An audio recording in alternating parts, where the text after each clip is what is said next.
February 15, 1975. 3:47 a.m.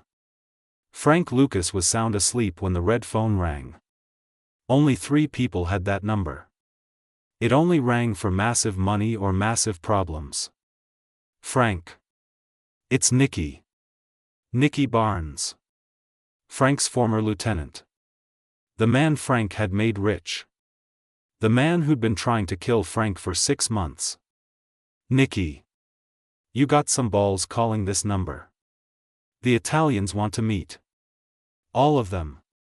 Tonight. They got a deal they want to run by both of us. Frank's blood went cold. The Italians. Frank hadn't dealt with the mafia directly in 3 years.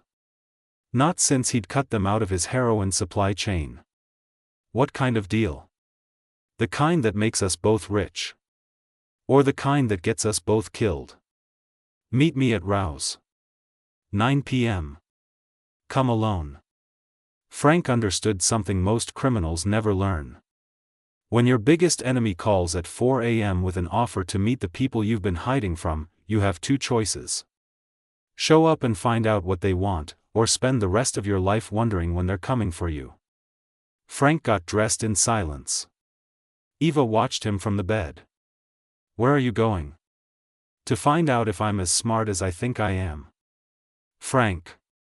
Baby, I've been preparing for this moment for 3 years.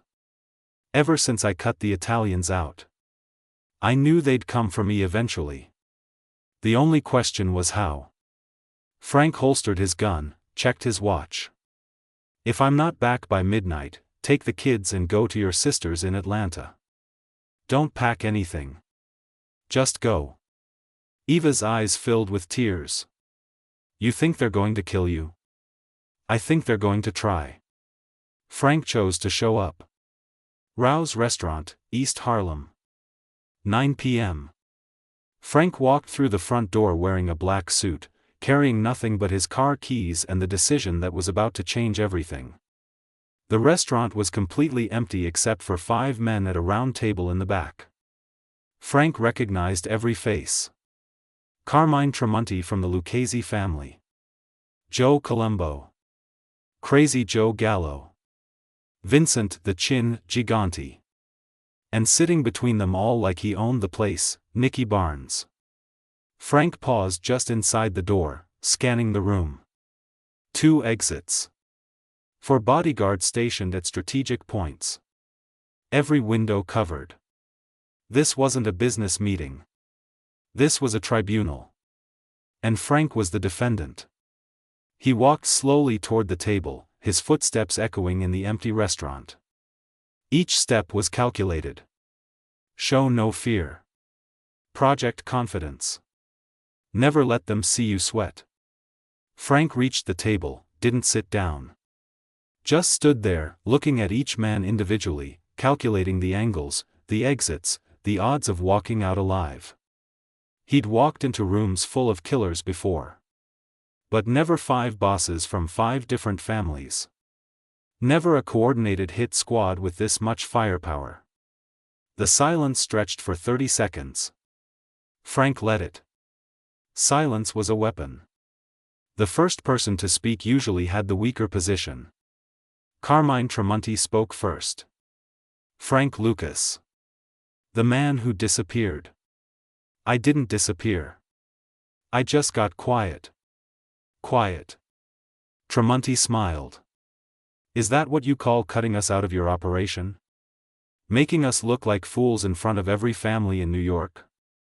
For 3 years, Frank had been buying heroin directly from Southeast Asia, cutting out the Italian middlemen, making 10 times more profit than anyone in the drug trade. I call it business. Joe Colombo leaned forward. You think you can just declare independence from the families? Frank looked around the table. I think I already did. Nicky Barnes was smiling.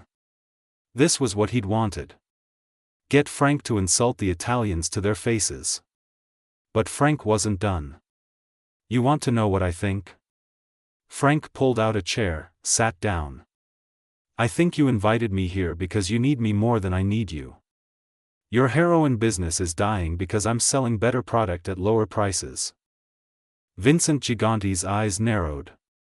You got some balls, Lucas. I got something better than balls. I got leverage. Frank reached into his jacket. Every man at the table tensed. Hands moved toward weapons. Frank moved slowly, deliberately. He pulled out a single piece of paper. A bank statement. This is my account balance as of yesterday. $47 million. Cash. That's just one account. I got 4 more like it. Frank placed the paper in the center of the table, right where everyone could see it. The room was dead silent. Frank watched their faces. Tremonti's eyes widened slightly. Columbo leaned forward to read the numbers. Even Gigante, who never showed emotion, blinked twice. $47,382,614.33. Chase Manhattan Bank. Available balance. How much money you making off that stepped-on garbage you're selling? 10% purity? 15%? I'm moving 95% pure heroin. I'm making more money in a month than you make in a year. Frank let that sink in. Money talked in this business. Money was respect. Money was power. And Frank had just put more money on the table than any of them had seen in one account.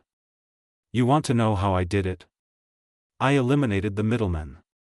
All of them. I go directly to the source, buy direct, ship direct, distribute direct.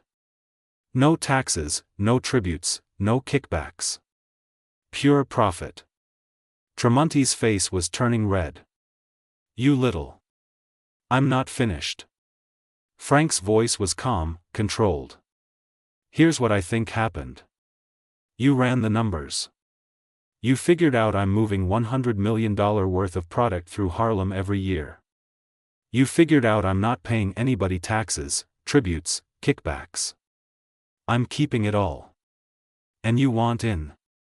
Frank looked directly at Nicky Barnes. And you, Nicky, you told them you could deliver me. You told them you could convince me to give up my supply chain, pay tribute, go back to being a good little soldier. Frank stood up slowly. The movement was deliberate, powerful. He wasn't just standing. He was rising. Taking control. Here's my counteroffer. Nothing. I give you nothing. I pay you nothing. I owe you nothing. I work with nobody. I am the supplier, the distributor, the boss, and the bank. And if you don't like it. Frank paused, looked directly into each man's eyes. You can try to stop me. The room was dead silent. Frank had just declared war on the 5 families. In their face. In their territory. With their guns pointed at him. Frank picked up his bank statement, folded it, put it back in his pocket. The gesture was casual, dismissive. Like their threats meant nothing to him. Before you decide to go to war with me, ask yourself this question: how did a nobody from North Carolina build a $200 million drug empire without any of you noticing until it was too late? Frank walked toward the door, slowly, confidently. He didn't rush. He didn't run. He walked like a man who owned the room. The answer is simple. I'm smarter than all of you. I'm more connected than all of you. And I'm definitely richer than all of you. Frank stopped at the door, turned around one last time. But most importantly, I'm the only one in this room who doesn't need anybody else to stay in business. I don't need your permission, your protection, or your product. You need me. And you're too proud to admit it. Frank stopped at the door, turned around. Oh, and Nicky? Thanks for the setup. But next time you want to get me killed, don't use a phone I gave you the number to. Frank Lucas walked out of Rao's restaurant. He'd just declared war on the entire Italian mafia and his former partner in front of 5 of the most dangerous men in New York. It was the smartest thing he'd ever done. Or the stupidest? Frank didn't sleep that night. He sat in his living room, drinking coffee, watching the sunrise, waiting for the war to start. He'd counted the cost. 3 drug spots, maybe 4. The warehouse definitely. Probably $5 million in immediate losses. But Frank had been preparing for this war for 3 years. He had backup locations, hidden stashes, alternative supply lines. The Italians thought they were destroying his empire. They were really just forcing him to reveal how deep his resources went. The war started at 6:23 a.m. Frank, we got problems. Somebody hit 3 of our spots on 145th Street. Took everything. Product, money, even the furniture. Frank wasn't surprised. He'd expected the 145th Street spots to be hit first. They were the most visible, the easiest targets. Anybody hurt? Nah, they just cleaned us out. Professional job. Left a message though. Said this was just the beginning. The second call came at 6:33 a.m. His nephew Stevie. Uncle Frank, they got the warehouse in Queens. Burned it down. $2 million worth of product. Gone. Frank poured another cup of coffee. The Italians were moving fast. Coordinated hits on multiple locations. But they'd made a mistake. They'd hit the obvious targets first. Frank's real operation was underground, invisible. They'd destroyed the storefront, but the warehouse was still intact. The third call came at 6:41 a.m. Frank, they hit the laundromat on Amsterdam. Took the machines apart, found the money, took it all. But here's the weird part. They left the heroin. That stopped Frank cold. They left the heroin but took the money? That wasn't how drug wars worked.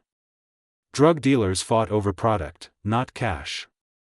Unless this wasn't about drugs. Unless this was about something bigger. The fourth call came at 6:52 a.m. And this was the one Frank had been dreading. Then the call Frank had been dreading. Frank Lucas? This is Detective Richie Roberts, Essex County Prosecutor's Office. I think we need to talk. Richie Roberts. The cop who'd been investigating Frank for 4 years. About what? About the fact that every major crime family in New York is looking for you. About the fact that there's been 6 gangland-style attacks on your properties in the last 3 hours. Frank thought fast. Roberts' calling wasn't a coincidence. Somebody had tipped him off. But why? You offering protection?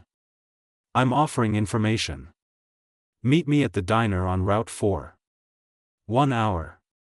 Come alone. The line went dead. Another call came immediately. Frank Lucas?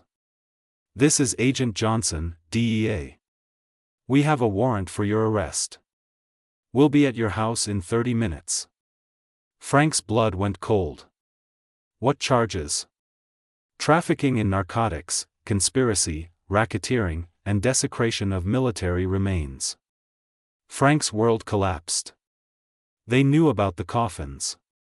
After 3 years of perfect secrecy, someone had given up his most protected secret. Who told you? Mr. Lucas, if you want to discuss this further, I suggest you contact an attorney.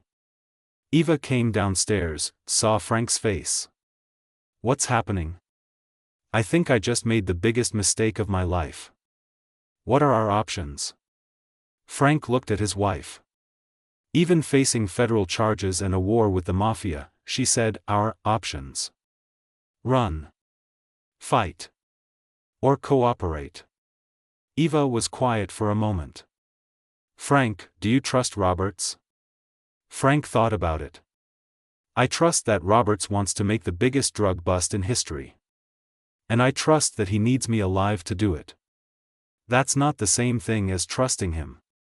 No, Frank said. It's not. Frank walked into the Route 4 diner with 15 minutes to spare. He'd spent the drive calculating angles, options, probabilities. Roberts had chosen a public place, which meant he wasn't planning an immediate arrest. But it also meant he was being careful. Smart cops were always the most dangerous. Inside, the diner was nearly empty. Just a few truckers, a waitress reading a magazine, and Detective Richie Roberts sitting in a corner booth, drinking coffee, reading the newspaper like he didn't have a care in the world. Roberts was younger than Frank had expected. Mid-30s, clean-cut, patient. The kind of cop who built cases slowly, methodically. The kind who understood that the biggest fish required the longest lines. Frank studied Roberts as he approached. The detective's positioning was perfect, back to the wall, clear view of both exits, far enough from other patrons that their conversation couldn't be overheard. This wasn't Roberts' first high-stakes meeting. Frank sat down across from him. Talk. Roberts folded his newspaper deliberately, made eye contact. His eyes were calm but alert. Frank recognized the look. It was the same expression Frank wore when he was negotiating a deal where someone's life hung in the balance. You know what your problem is, Frank? You got too smart for your own good. You cut out the Italians, built your own supply chain, made your own rules. But you forgot something important. What's that? They don't have to beat you. They just have to outlast you. Robert signaled the waitress, ordered more coffee. The casual gesture was calculated. Roberts was showing Frank he had time. Frank was the one with the ticking clock. Here's what I know. Last night, every family in New York had a meeting. Not about you. About Nicky Barnes. Turns out, Nicky's been selling information to the FBI for 6 months. Details about your operation, your supply chain, your money laundering. Everything. Frank kept his face neutral, but his mind was reeling. 6 months. Nicky had been feeding the feds for 6 months. That meant every conversation, every meeting, every decision Frank had made since August was potentially compromised. Every weakness had been mapped, every vulnerability catalogued. That's impossible. Roberts smiled. Not a friendly smile. A predator's smile. How do you think I knew about your meeting at Rouse last night? How do you think I knew about the hits on your spots this morning? Nicky Barnes has been feeding information to the feds, and the Italians just found out. The pieces were falling into place like dominoes. The Italians hadn't just discovered Nicky's cooperation last night. They'd known for weeks, maybe months. They'd been planning this coordinated assault while feeding Nicky disinformation to pass along to the FBI. Frank had been fighting a war on 2 fronts without knowing it. But here's the interesting part, Roberts continued, stirring his coffee slowly, never breaking eye contact. The Italians aren't mad at Nicky. They're mad at you. Because Nicky told them something that changed everything. He told them about your real supply chain. Frank's heart stopped. The coffins. The one secret that had made him untouchable for 3 years. He told them about the coffins. For 3 years, Frank had been smuggling heroin from Southeast Asia in the coffins of dead American soldiers. Sacred, untouchable, never searched by customs or military police. It was the perfect pipeline. And it was the secret that had made Frank untouchable. And now everyone knew. So here's what's going to happen, Robert said. The Italians are going to tip us off about your supply chain. We're going to bust you for desecrating military coffins, trafficking heroin, and dishonoring American soldiers. The media is going to destroy you. And the families are going to sit back and watch you burn. Frank was trapped. Completely, perfectly trapped. What do you want? I want you to make the smart choice. For once in your life, I want you to think about something other than being the king of Harlem. Robert slid a business card across the table. Call me when you're ready to talk. Really talk. Oh, and Frank? You got about 12 hours before this all goes public. After that, you won't just be fighting the Italians. You'll be fighting the entire United States government. Frank sat in that diner booth for 2 hours, calculating his options. Option 1, run. But Frank had $200 million tied up in properties and operations he couldn't liquidate in 12 hours. Option 2, fight. Go to war with the Italians and the feds at the same time. Frank's army was 250 street dealers. The government had the DEA, FBI, and U.S. military. Option 3, deal. Cooperate with Richie Roberts, testify against the Italians, trade information for protection. But that would make Frank a snitch. Frank thought about Bumpy Johnson, his old mentor. What would Bumpy do? Bumpy would have seen this coming. Bumpy would never have trusted Nicky Barnes. But Bumpy was dead. And Frank was alone. Frank picked up the business card, walked to the payphone. Roberts. It's Frank. I want to make a deal. 6 hours later, Frank Lucas was sitting in a federal building in Newark. On the table was the biggest cooperation agreement in organized crime history. Frank would testify against 150 people. Corrupt cops, mafia bosses, drug dealers, and government officials. He would reveal his entire supply chain, his money laundering operation, and the names of everyone who'd helped him build his empire. In exchange, Frank would serve 15 years instead of life in prison. His family would be protected. Frank signed the papers at 11:47 p.m. Exactly 20 hours after Nicky Barnes had made that phone call. The next morning, every newspaper in America had the same headline: American gangster caught using soldier coffins to smuggle drugs. Frank Lucas, the man who'd outsmarted the Italian mafia, who'd built a $200 million drug empire, was now the most hated man in America. But Frank had calculated correctly. By the time the story broke, he was already in federal custody, already cooperating, already protected. Frank's testimony destroyed organized crime in New York. 76 cops were arrested. 43 mafia members were convicted. The French Connection drug pipeline was completely shut down. And Nicky Barnes? Arrested 3 days later. The FBI had been using him to get to Frank, but they didn't need him anymore. Nicky got life in prison. Frank Lucas served 7 years, got out in 1981, and disappeared into obscurity. The king of Harlem became a nobody again. But he was alive, his family was safe, and he'd outsmarted everyone one last time. In 2007, Hollywood made American Gangster, starring Denzel Washington. The movie made $266 million worldwide. Frank Lucas, consultant on the film, made $500,000. In one of his last interviews before his death in 2019, Frank was asked if he regretted the decision he made that night. "People think I lost," Frank said. "They think cooperating made me weak. But here's what they don't understand. I had 250 people working for me when I got arrested. How many visited me in prison? How many helped my family while I was gone?" Frank smiled. 0. Not one. But you know who showed up every visiting day for 7 years? My wife. My kids. My mother. The people who mattered. I didn't lose my empire. I traded it for something more valuable. I traded it for my life. And 40 years later, I'm still here, and most of the people who wanted me dead are gone. Frank Lucas died peacefully in his sleep on May 30, 2019.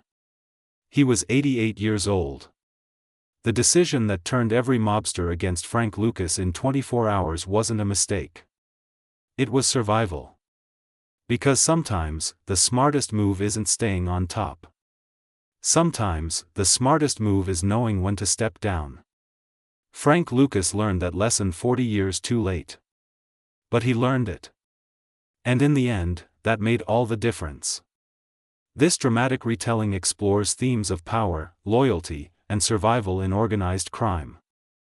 While based on historical figures, certain events and conversations have been dramatized for narrative purposes.